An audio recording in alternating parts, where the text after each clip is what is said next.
Good evening. I'm John Miko, the Executive Director of the Union League Legacy Foundation, and it's my pleasure to welcome you to tonight's Library Hour. The Legacy Foundation is the nonprofit charity of the Union League of Philadelphia. Guided by the United States Constitution and the history, values, and spirit of the Union League, the mission of the Legacy Foundation is to create more engaged, better educated citizen leaders. We do this through a host of programs, including lectures like tonight's Library Hour, exhibits. We care for the great collections of the Union League of Philadelphia and related collections. We give college scholarships to tomorrow's future citizen leaders. And through educational programs like Good Citizen Day and other programs on the Constitution. And in fact, tomorrow night, we have a really fantastic program that is really in keeping with that first law on our bylaws: every member shall support the Constitution. We believe one of the best ways to support it is to understand it. Tomorrow we have a program, a public affairs program, the past, present, and future of the Supreme Court with Michael Moreland and Michael Gerhardt. I hope you will tune in for this obviously very timely program with two of the leading, not just scholars, but players in this world of the Supreme Court. And we'll have, I'm sure, a lively discussion about some of the history, kind of the current situation, and what it might mean for the future of the Supreme Court. Joe from our staff is going to put up the link for tomorrow night's program in the chat function if you want to register. And for all of you lawyers out there, this program does come with CLE credit, and it costs you nothing. Just tune in. So we hope you can join us tomorrow night.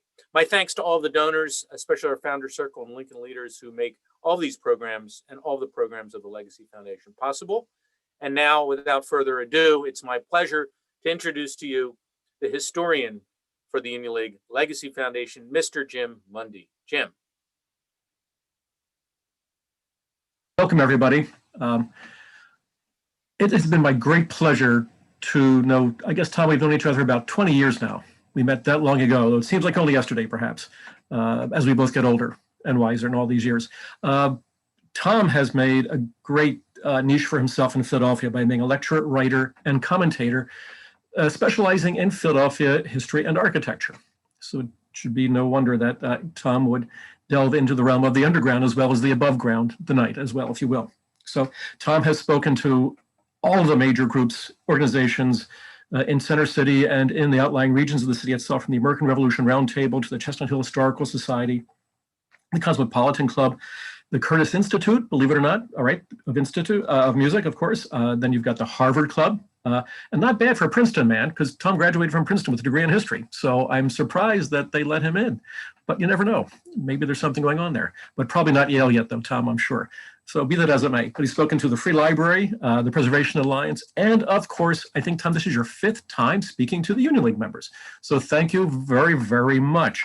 So besides being a lecturer and writer and commentator, Tom is also an author, because that's what he has spoken about at the League.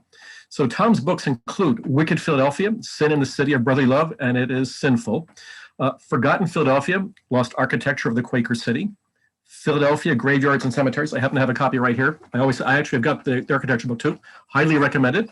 All right. Philadelphia's Rittenhouse Square, Chestnut Hill, Philadelphia's Golden Age of Retail, which includes a lot of League members because all the big guys are members of the League. And then his most recent book was Sesqui, Greed and Graft and the Forgotten World's Fair of 1926. And unfortunately, there were a few League members in that too. So for better or for worse. But I first met Tom years ago when I became a volunteer tour guide at Laurel Hill Cemetery, because we share something in common, and that is we're both tapophiles. And rather than sending you to your Greek dictionary to figure that out, I will let Tom explain it in the very beginning himself, because he can do that better than I can. And boy, we were doing that back in the early 21st century. So it's been all that long since I've gotten to know Tom. So, and tonight's episode certainly plays right into that interest. So it is my absolute pleasure to introduce one of my favorite Philadelphians, Tom Keels. Thank you very much, Jim. I am so happy to be speaking even remotely to the Union League. Sadly, when I would talk there in the past, Jim would always take me out for a lovely dinner. Unfortunately, that's not part of the cards in the new normal, so I will simply have to rely on whatever we're ordering in tonight. So Jim spoke about tapophiles.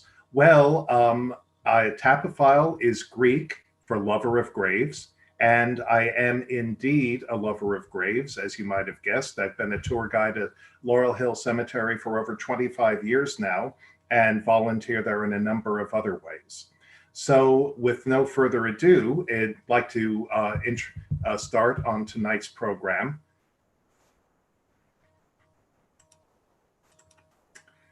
Rest in, oh dear, that's not right. Hang on. There we go. Rest in Pieces, Philadelphia's Unquiet Dead.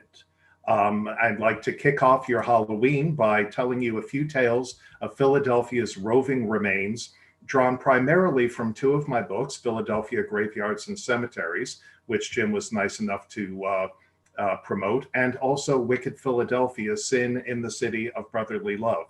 It is amazing how much mischief Philadelphians get into even after they're no longer living.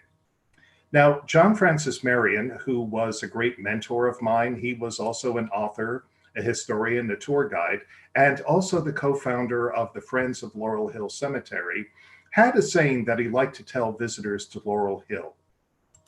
One of the favorite hobbies of Victorians was moving dead bodies from one grave to another. And indeed, that certainly does seem to be the case. Now, there were a variety of reasons behind all this movement. Sometimes the transfer of bodies was sparked by scientific curiosity. I'm sure that many of the folks who are watching tonight have also visited the MUTTER Museum at the College of Physicians of Philadelphia. And if you have, then I'm sure you have encountered this unfortunate individual. Taken from an unknown churchyard in 1875, she was found to have saponified.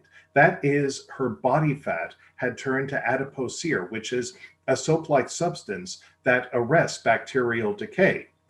Dr. Joseph Leidy, the professor of anatomy at the University of Pennsylvania, acquired the oddity and presented her to the College of Physicians. We don't know who she was, but I think it's a safe bet that she never envisioned spending eternity in a glass case, nearly naked, being stared at by thousands of fascinated visitors every year. Well, in other cases, I would say probably in most cases, the need for a new grave was due to the explosive growth of American cities, including Philadelphia, in the 18th and 19th century. Between 1770 and 1830 alone, Philadelphia's population grew from a little under 20,000 to nearly 190,000. So during this period, during most of this period, it was the largest American metropolis. Now, remember that the city's boundaries were still fixed at their colonial borders between Vine Street to the north and South Street to the south. And they would stay this way until the consolidation of city and county in 1854. So the pressure to develop any spare scrap of land for real estate meant that many colonial and federal churchyards and burial plots were paved over to become building sites. There are even accounts from this period of graveyard riots, where horrified Philadelphians would battle the workmen who were busy digging up their ancestors' bones. Meanwhile, the urban graveyards that remained grew overcrowded and unkempt, adding to the despair and the dismay felt by Philadelphians who had already lost their loved ones.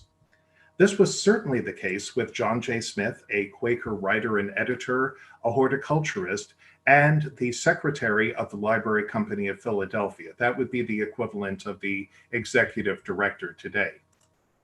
When Smith's young daughter Gulielma died in the early 1830s, he was extremely upset over her austere funeral at the grim Friends Western Burial Ground on 16th Street between Race and Cherry. His solution was to gather a group of investors and found Laurel Hill, Philadelphia's first rural cemetery, in 1836. Now, the rural, or the garden cemetery, was a European innovation. Père Lachaise, founded outside of Paris in 1804, is considered the first real rural cemetery. And it combines city dwellers' fear of infectious disease with romantics' love of picturesque landscapes to create an Arcadian vista of natural beauty punctuated by magnificent monuments.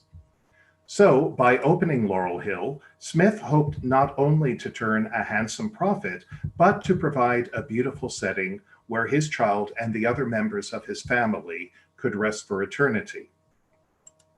Once Smith, along with his three co-founders, established Laurel Hill, they hoped to attract the cream of Philadelphia society as visitors and clients by creating an American pantheon. Now, again, in doing so, they were following the lead of Père Lachaise. Père Lachaise is now the final resting place of Abelard and Eloise, Molière, La Fontaine, and other great French men and women who died years, sometimes centuries, before the cemetery was founded. Now, the managers of Laurel Hill never did get off the mark with their plans for a gigantic pyramid to house Philadelphia's four scientific greats: David Rittenhouse, octant inventor Thomas Godfrey, ornithologist Alexander Wilson, and botanist Thomas Say, although they did manage to acquire the remains of David Rittenhouse and Thomas Godfrey. They also acquired the remains of such Revolutionary War notables as Declaration of Independence signer Thomas McKean, Continental Congress Secretary Charles Thomson, and General Hugh Mercer, who was martyred at the Battle of Princeton in 1777. Now, by 1836, people who remembered as well as participated in the American Revolution were few and far between. It was the greatest generation, and it was dying away. So it made very, very great sense for the managers of Laurel Hill to go to the descendants of revolutionary notables and say, look, your uncle is in this little family plot in Germantown. If you agree, then we will give you a burial plot, we'll give you a new monument, we will have a big ceremony to mark his reinterment at Laurel Hill, and his grave will become a historic shrine for all eternity. What could possibly go wrong with that?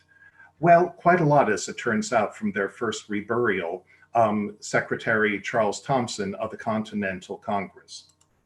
Now, today, few people know who Charles Thomson was, but he really was a critical figure in the early American history.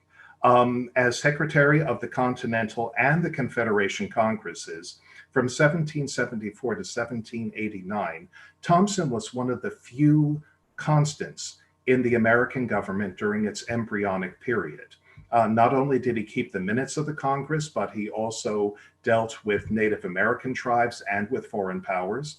He was responsible for the final design of the Great Seal of the United States, and his final official act in 1789 was to ride down to Mount Vernon and tell George Washington that he had been elected the first president of the United States of America. So as you can see, he deserved his place of pride in John Trumbull's portrait of the signers of the Declaration of Independence. Now, after he retired in 1789, he went to HARRITON, which was his second wife's estate in Bryn Mawr. He married Hannah Harrison from a very wealthy Quaker family. And while he was there, he did things like promote abolition causes. He delved into horticultural research, and he also translated the Bible from Greek into English. Unfortunately, before his death in 1824, he also burned many of his diaries and papers, which is one reason why he's not better known today. So as I said, when he died in 1824, he was laid to rest in the HARRITON burial ground. The Harrisons were Quakers, so as you can see, it's an extremely simple burial ground. Many of the graves are not marked at all in accordance with early Quaker custom. But 12 years after his death, he was still prominent enough that the managers of Laurel Hill wanted him for their first transplant. They went to HARRITON, they spoke to the Harrison family, explained the deal, and they received a very polite but a very firm Quaker no. Well, that didn't stop them. They really, really wanted Charles Thomson. So they kept looking, and they found a nephew of Charles Thomson's, who said, yeah, sure, you can have my uncle and you can have his wife, but you also have to take my 3-year-old son who is buried with them. It's Philadelphia. There's always a little side deal going on. So at any rate, the managers of Laurel Hill thought we have a deal. At this point, the story diverges. Now, according to the managers of Laurel Hill, they showed up at the HARRITON burial ground to claim their legal property, the remains of Charles Thompson, Hannah Thompson, and their grandnephew, when they were set upon by a group of ruffians from the estate. According to the folks at HARRITON, they were woken up one night, somebody raised the alarm, and they found that there were a group of grave robbers who were digging up their family burial plot and stealing corpses. And in case Wilson Smith is watching tonight, I just want to assure everybody, these are not the real Laurel Hill managers. This is a stock picture of grave robbers I pulled off the internet. So at any rate, the people from Laurel Hill managed to make it back home with what they considered their legal property. But at any rate, it did not end neatly. The Harrison family took the Laurel Hill managers to court. There was a long and nasty legal case, which finally ended with the court deciding in Laurel Hill's favor. Evidently, the blood relative, the closest living blood relative, can decide who gets the remains of their dead relatives. Despite the favorable ruling and despite the beautiful monument that was erected, this great obelisk overlooking the Schuylkill River, this was sort of a black eye on the face of the new cemetery. But nevertheless, Laurel Hill's pantheon set the gold standard for other burial grounds. Many of the rural cemeteries that began to spring up in and around Philadelphia in the coming years scoured churchyards and family plots for celebrity corpses that they could transplant as a star attraction.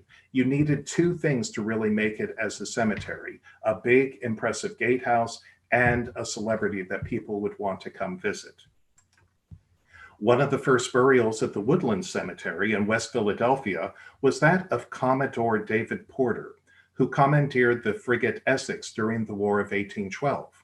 Porter died in 1843 and was originally buried at the United States Naval Asylum. But in 1845, he was disinterred and his remains replanted at the Woodlands. In 1856, the Free Quaker burial ground at 5th and Locust Streets was removed, and its bodies were taken to other cemeteries. Two bodies, those of John and Elizabeth Claypool, who died in 1817 and 1836, respectively, were reburied at the newly incorporated Mount Moriah Cemetery in King Sessing. Well, without realizing it, Mount Moriah had struck a gold mine. Elizabeth Claypool's full name was Elizabeth Griscom Ross Ashburn Claypool, but she was better known as Betsy Ross, the Philadelphia seamstress, who supposedly whipped up the first American flag for George Washington and company. When Ross's grandson, William Canby, began to broadcast the story of his grandmother's creating Old Glory, including suggesting a 5-pointed star instead of a 6-pointed star, around the time of the centennial, the Betsy Ross legend really took off. By the early 20th century, Mount Moriah had created a historic shrine at Betsy Ross's gravesite, and in a way it made sense. Mount Moriah was designed to be a working man's cemetery. When it was founded, you could buy the same 100 square foot lot there that might cost you $100 at Laurel Hill for only $20 or $25. So instead of having a general or a signer of the Declaration of Independence, it made sense for the working man cemetery to have a working woman as its in-house heroine. Well, everything was just dandy up until the time of the bicentennial. And the city fathers decided that it was really be better if Betsy Ross's remains were taken from their very out-of-the-way location and relocated behind the Betsy Ross house at 239 Arch Street. Now, the managers of Mount Moriah objected vociferously, as well they should. First of all, they were losing their star attraction. Secondly, as they pointed out, Betsy Ross had been reburied 120 years earlier, and there was probably absolutely nothing left of her. Well, that didn't stop the bicentennial people. And in December 1975, while news cameras whirled and reporters took notes, they began digging at the Claypool family lot. And digging. And digging. After a day and a half of digging without finding anything, they finally stumbled upon the remains of a coffin holding a few human bones, which was several feet away from where Betsy Ross was supposed to have been buried. Not a problem. They took one look and said, of course that's Betsy, put her in the back of the big fancy hearse from Bringhurst, and drove her off to Arch Street.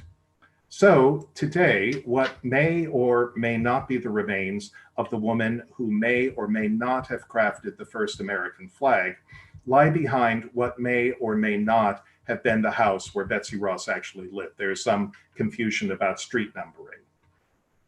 But many people firmly believe that whatever atomic remnants of Betsy Ross still exist are at Mount Moriah, and a flag still flies over her supposed gravesite.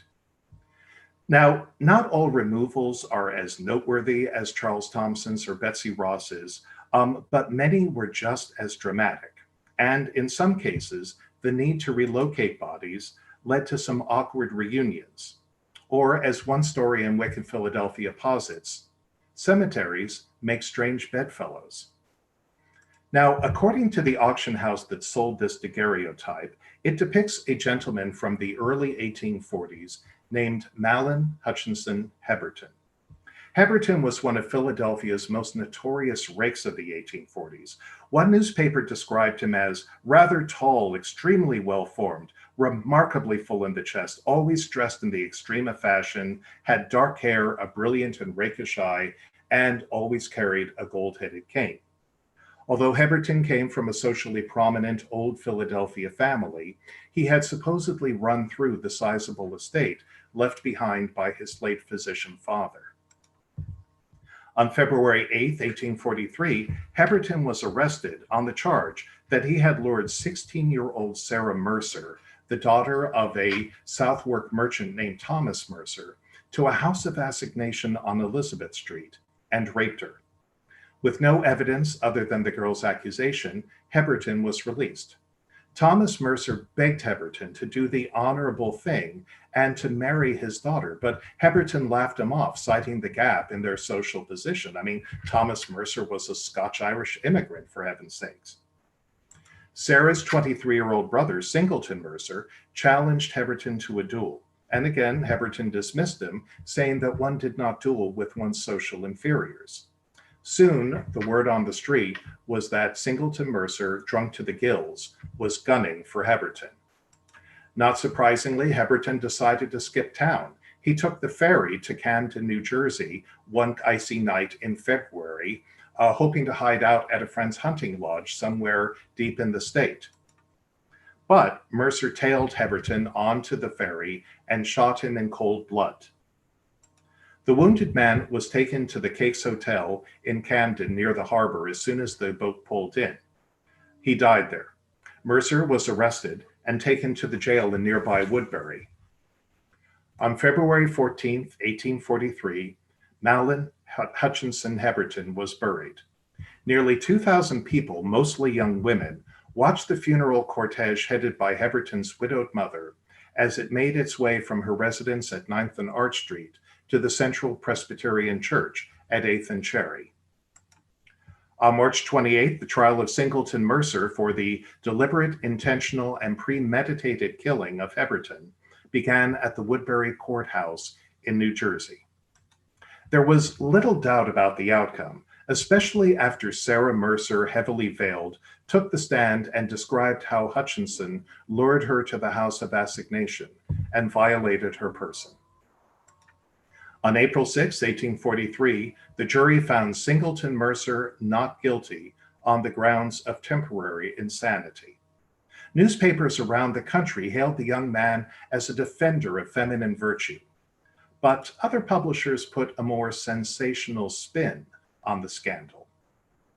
In 1844, George Lepard, a Philadelphia novelist, journalist, and union organizer, published a novel called The Quaker City, or The Monks of Monk Hall. The sprawling novel blended sex, the supernatural, and gore to create a grotesque portrait of a Philadelphia that was without all purity, within all rottenness and dead man's bones. The plot is drawn directly from the Mercer-Heberton tragedy, with a young man named Burnwood Arlington seeking revenge on the playboy Gustavus Lorimer for ruining Burnwood's sister Mary. The novel became the biggest bestseller America had ever seen. But when Lepard announced plans to mount a dramatized version of it the following year at the Chestnut Street Theater, Singleton Mercer made his displeasure felt in no uncertain terms. Before a large crowd, he displaced a placard in front of the theater and then ordered 200 tickets from the box office for the purpose of a grand row. Within hours, the mayor had canceled the premiere of The Quaker City. After that, Singleton Mercer went downhill in a really big way. Early on Christmas morning in 1852, he was involved in a drunken brawl at a Chestnut Street oyster cellar that left him injured. At first, it was thought that he had been shot, but on closer examination, it turned out that he had been whacked over the head with a cane. It also turned out that he was pretty extensively shot in the neck. In other words, he was stinking drunk. Perhaps this affair was the road to Damascus moment that Mercer needed to turn his life around. In the summer of 1855, the cities of Norfolk and Portsmouth, Virginia, were suffering a horrendous yellow fever epidemic that killed over 10% of their population. No stranger to yellow fever, Philadelphia assisted the two cities by dispatching money, food, and medical supplies. They also assembled a team of volunteer doctors and nurses. Singleton Mercer, then 35, volunteered as a nurse in August, insisting that it was a duty which man owed to his fellow man to assist in time of pestilence. Mercer was sent to Portsmouth, where he promptly contracted yellow fever himself. He died on September 9th, less than 3 weeks after his arrival. He was interred in a temporary grave, along with 12 other doctors and nurses from Philadelphia who had also died from the fever. In January 1859, the 13 bodies were disinterred and shipped back to Philadelphia. The remains of the 11 male victims were placed in an underground vault at Laurel Hill. Above the vault rose a 25-foot-tall marble column atop a square base engraved with scenes of charity and sacrifice. One of Mercer's new neighbors was, surprise, his victim, Malin Hutchinson Heberton. Heberton's body had been relocated to Laurel Hill in 1848 after the Central Presbyterian Church needed to relocate its churchyard. Today, only a short walk separates the final resting places of the two young men whose lives were forever disrupted aboard the Camden Ferry on an icy night in February 1843. And what of Sarah Mercer? She survived her ordeal and married a Philadelphia writer named Clapp. When that marriage ended in divorce, she married a New York physician named Macaulay. Sarah Mercer Macaulay died in 1860 at the age of 40. Eventually, she was buried in a family plot at West Laurel Hill Cemetery, a cemetery which John J. Smith had founded in Lower Merion in 1869. By the way, Thomas Mercer, father of Singleton and Sarah, was originally buried at 12th and Lombard Street until 1886, when his family plot was removed and he was transferred to Laurel Hill as well. Thomas Mercer's corpse was found to have been quite well preserved, except that it had turned yellow, petrified, and now weighed roughly half a ton. Luckily, Dr. Joseph Leidy wasn't around. Otherwise, Thomas Mercer might have ended up joining the soap lady at the MUTTER Museum as a scientific oddity. My next story has to do with body snatching, one of Philadelphia's dirty little secrets. As the medical center of America from colonial days on, Philadelphia needed an endless supply of cadavers for its students to dissect in anatomy classes at its various medical schools. Throughout the 18th century, the bodies in the city's Potter's Fields, what later became Washington, Franklin, and Logan Squares, were all fair game. Rittenhouse Square was too remote, and its soil was too clayey to be a good potter's field. Instead, it became the center of the city's bricklaying industry. Throughout the 18th, Dr. William Shippen Jr. was professor of anatomy and surgery at America's first medical school at the College of Philadelphia, later the University of Pennsylvania. He also served as director of hospitals for Washington's Army. In 1762, he started America's first series of anatomy lectures. Most were held in Surgeons Hall, the tall building with a glass lantern, which stood on 5th Street near the State House. When he was attacked by a mob for stealing corpses for his lectures, Shippen protested that he had only taken bodies from Potter's Fields. He had never touched one from a proper churchyard. But it wasn't always the poor who were the victims of body snatching. Dr. Benjamin Rush, groundbreaking physician, hero of the yellow fever epidemic, father of American psychiatry, and signer of the Declaration of Independence, died in April 1813. His funeral on April 22nd was the largest and most lavish that Philadelphia had seen since Benjamin Franklin's death in 1790. There was a standing room only service at Christ Church, and afterwards Rush's coffin was carried to the Christ Church burial ground at 5th and Arch and interred in his family plot. The question is, did it remain there? The evening of the funeral, Dr. Philip SYNG PHYSICK, a father of American surgery and a longtime friend and associate of Rush, was resting at home when a visitor was announced downstairs. PHYSICK went downstairs to find an unusually large man standing in his entrance hallway. "Do you want Dr. Rush?" the man asked. PHYSICK stared at him confused. What are you talking about? Dr. Rush is dead. We buried him this afternoon." "I know. For $20, I can have his body on your dissecting table first thing tomorrow. Do you want Dr. Rush?"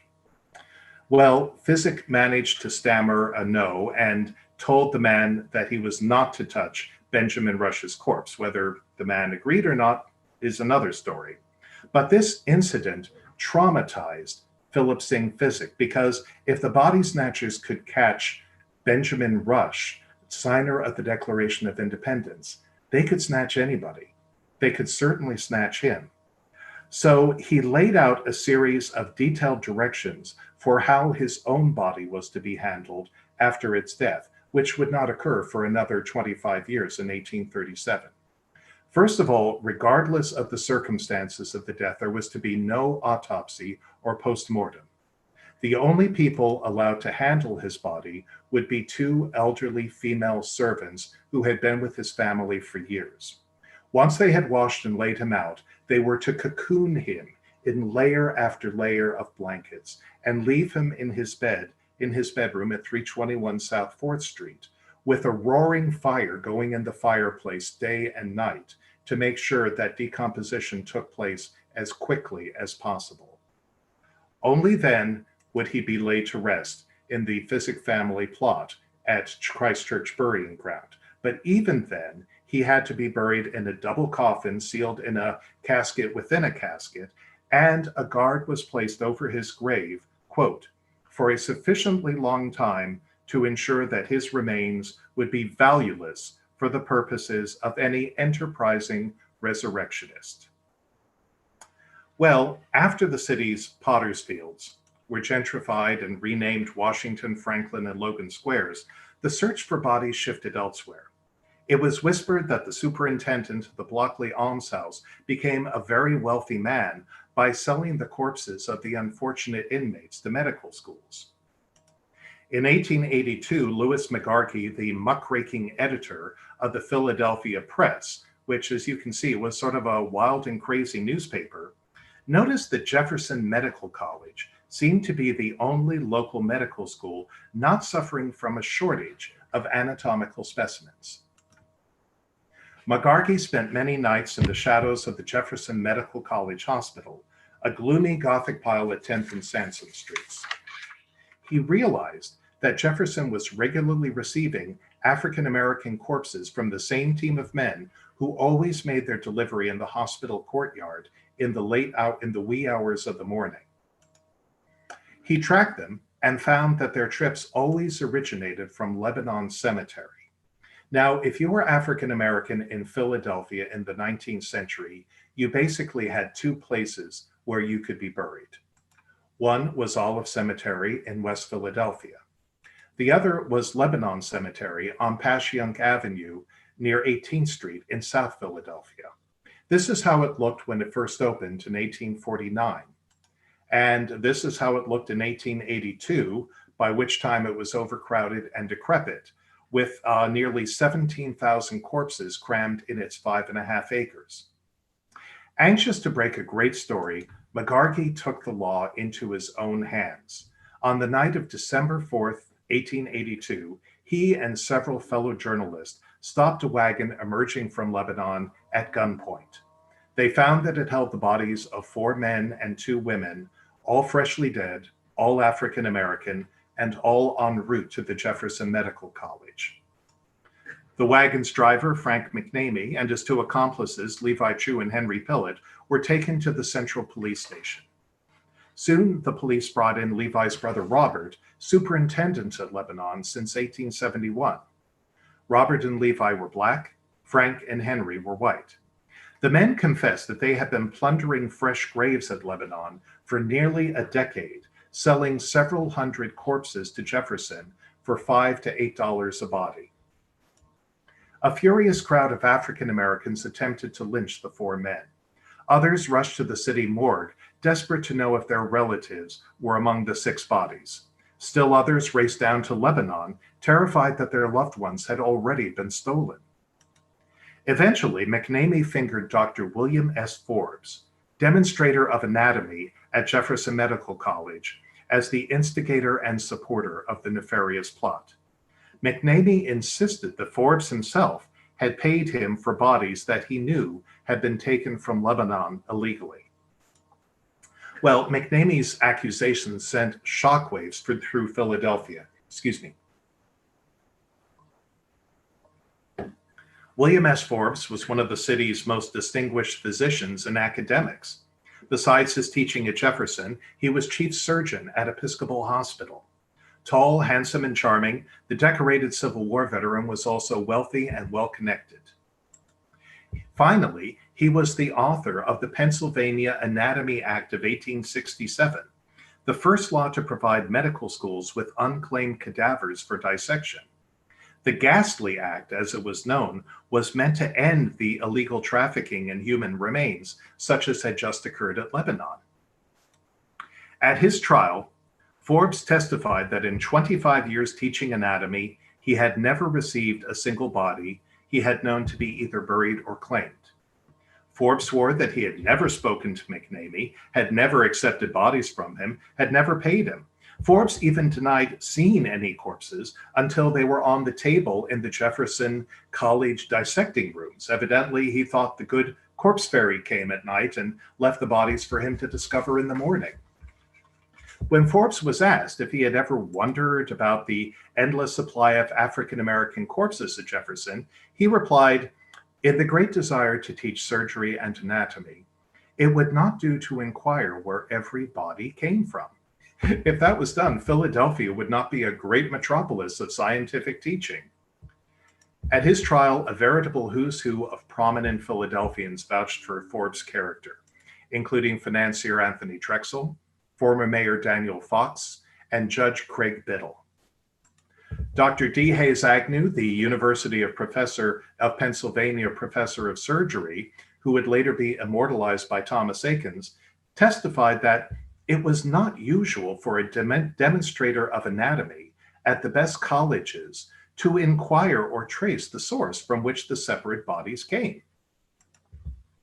On March 17, 1883, the jury declared Forbes not guilty in the Lebanon Cemetery case.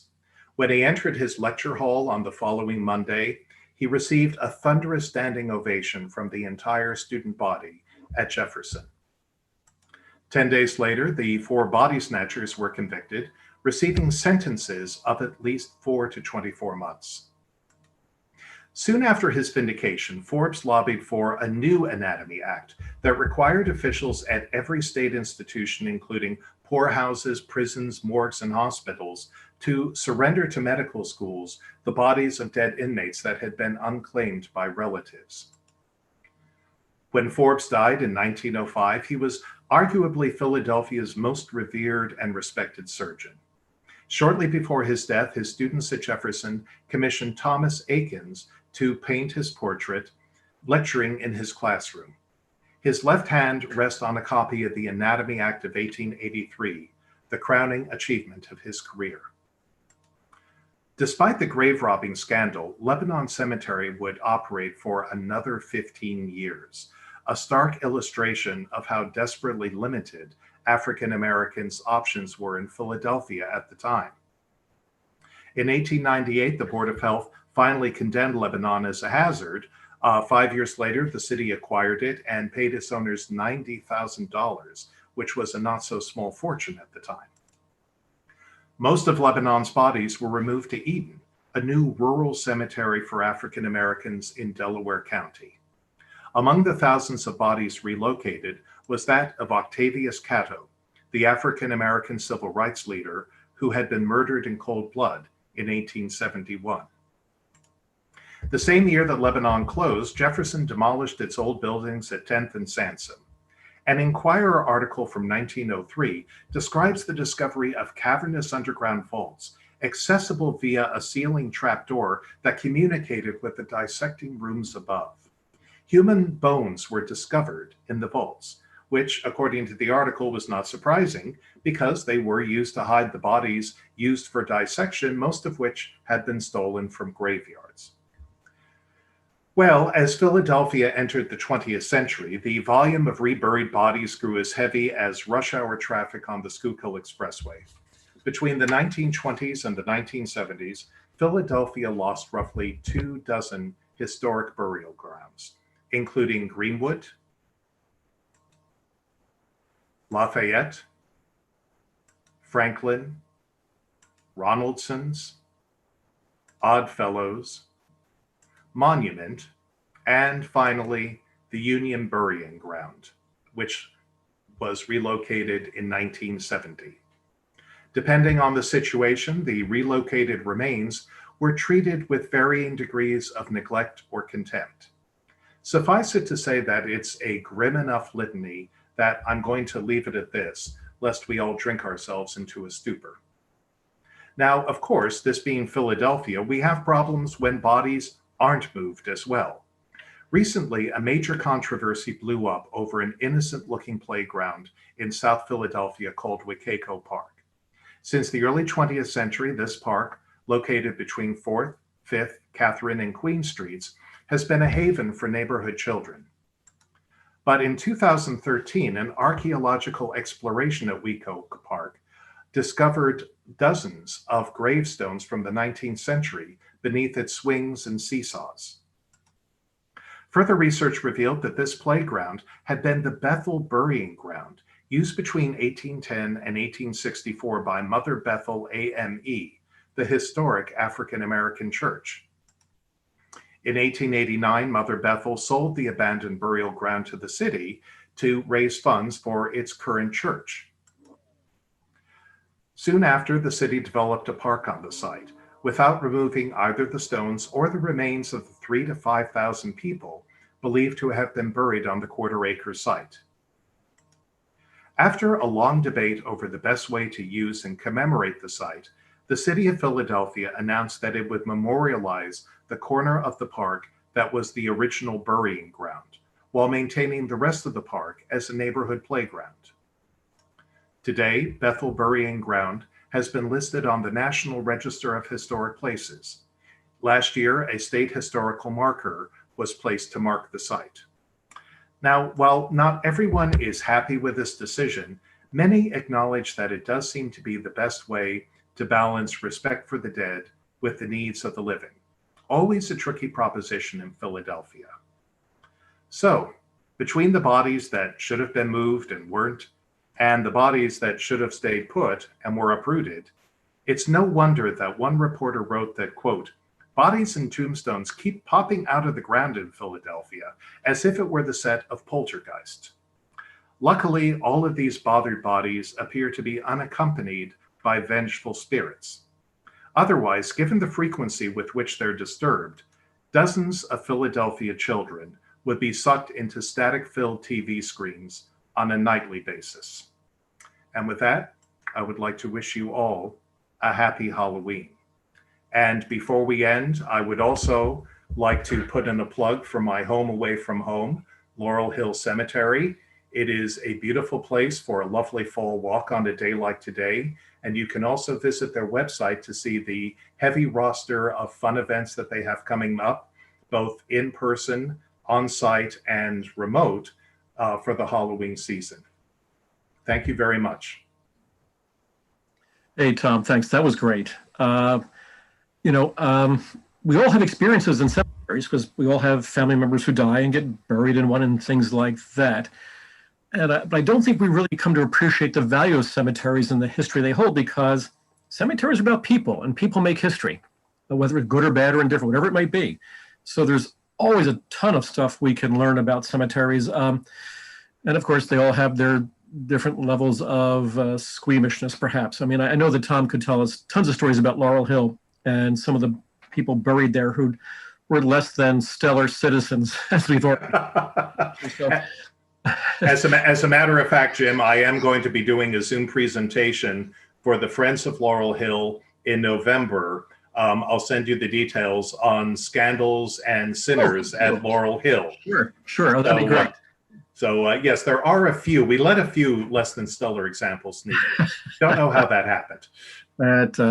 You pay your money, you put the body in. That's all there is to it. So let's get to a question or two, if I may. So, all right. So I'm going to start with Mr. Wayne Stressball. Mr. Stressball, thank you once again for being a faithful supporter and watcher of our library hours and all of our good cultural programming. So Mr. Stressball's question is, were similar celebrity cemeteries started in other cities during the 19th century? For example, Mount Auburn Cemetery in Cambridge, Massachusetts. Yes, Mount Auburn is considered the first rural cemetery in America. It was founded in Cambridge in 1831 by Jacob Bigelow and a group of other worthies. As far as celebrities go, it's hard for me to speak because I'm simply not that familiar, but I do know that over the years, it has acquired a number of celebrity graves. My favorite is the Mary Baker Eddy grave. It is this beautiful, it's located on a lake. It's this beautiful sort of set of circular columns.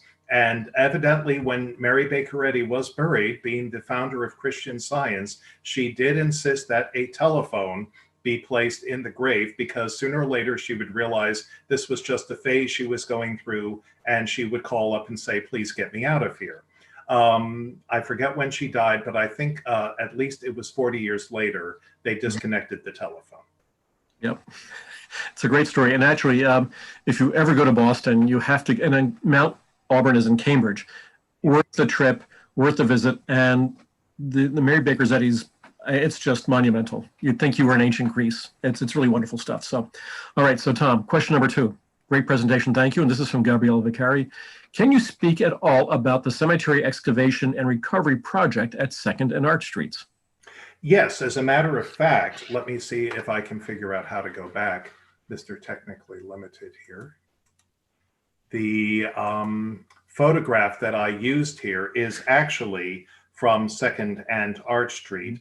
This was the burial ground, or part of the burial ground, for the First Baptist Church, which in the 1850s was relocated to Mount Moriah. Obviously, they accepted the lowest bid because in the just a couple of years ago, I think this photo is from spring 2019, a luxury condo was being erected on the site, and they began uncovering bodies.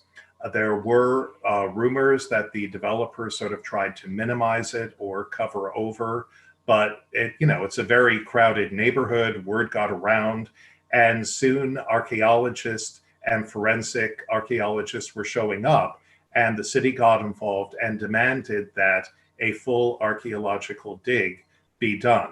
I believe that somewhere between 200 and 400 sets of human remains were recovered from the site. I believe that many of them are still being studied at an undisclosed location, but they are providing fascinating insight into burial customs from the late 18th through the early 19th century in Philadelphia. And eventually they will all be reburied in the current First Baptist Church burial site at Mount Moriah. Super. And Mount Moriah is another underappreciated, but unfortunately it's in really bad shape right now, so you can't get on the property. Lots of league members there as well. So Joshua Weingram, thank you for watching. We appreciate it. And he asks, are there any notable former Union League members whose bodies have been moved? That is a very good question. It is. I've been thinking about it myself, yeah. And I should know that. And actually, they are not coming to mind. The people who were members of the Union League are sort of, they're in the lucky upper crust. They are the people who were at Laurel Hill Cemetery, the Woodlands, West Laurel Hill after its founding in 1869. And once they were planted, they tended to stay planted because the cemeteries they were in maintained enough stability over the years that they were moved. Now, John Stetson, was he a Union League member? He was not, but his son was. All right. Well, in that case, the closest one I know is that in the late 19th and early 20th century, as Laurel Hill became more crowded and the area around it began to go downhill, you began to see suburban flight not only of the living but of the dead. And there are at least two cases I know where people transplanted graves over from Laurel Hill to West Laurel Hill. One of them was the Charlotte Drake Cardeza mausoleum, when she lifted the entire thing and all the bodies and moved it over there. But the Stetsons originally had a burial plot in Laurel Hill, and they moved their family plot over to West Laurel Hill, built a very nice mausoleum there. And evidently, while this was going on, I think this was about the time that John B. Stetson died, and he was kept in cold storage for a while. And I believe that there is a letter in the Laurel Hill files to one of his sons saying, yeah, about your dad, not that we don't enjoy having him, but we really should do something about this. So there may be other cases. That is the only one that's coming to mind right now. Okay. Well, I'm glad you brought up Charlotte Drake Cardoza. It's a fun story. And this is a case, though, where she wasn't moved because of grave robbers and stuff like that, but because Laurel Hill was no longer socially acceptable, and West Laurel Hill certainly was. And Charlotte Drake Cardoza, by the way, was on the Titanic when it hit the iceberg, and it sank.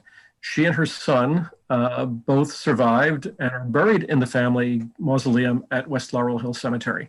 So they had the most expensive suite of rooms on the ship itself, even more expensive than the Wideners, who basically owned the ship, well, were part owners of the ship. So it's a great story there. So if you get the chance to go see it at West Laurel Hill, do that. All right. So Carl Rapp, thanks for watching again. Happy birthday, belated again. So you know, great presentation. It was really indeed. So were any bodies relocated from Old Sweets Church, and who cares or pays for that cemetery today? It is still an active church. I don't believe any bodies were relocated. Let's put it this way. There were no mass relocations of the churchyard to another cemetery, the way that there were with, say, the Central Presbyterian Church or the First Baptist Church. If you've ever been there, you know, of course, that it is it has some of the oldest existing graves in Philadelphia, dating back to the late 17th century, and it is extremely crowded. There are certainly no burials there nowadays.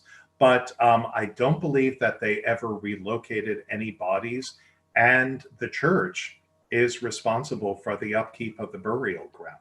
By the way, that ended up being the final resting place of ornithologist Alexander Wilson. Evidently, that was like prime birding territory with him. So when he died, even though he wasn't a church member, they made room for him in their graveyard.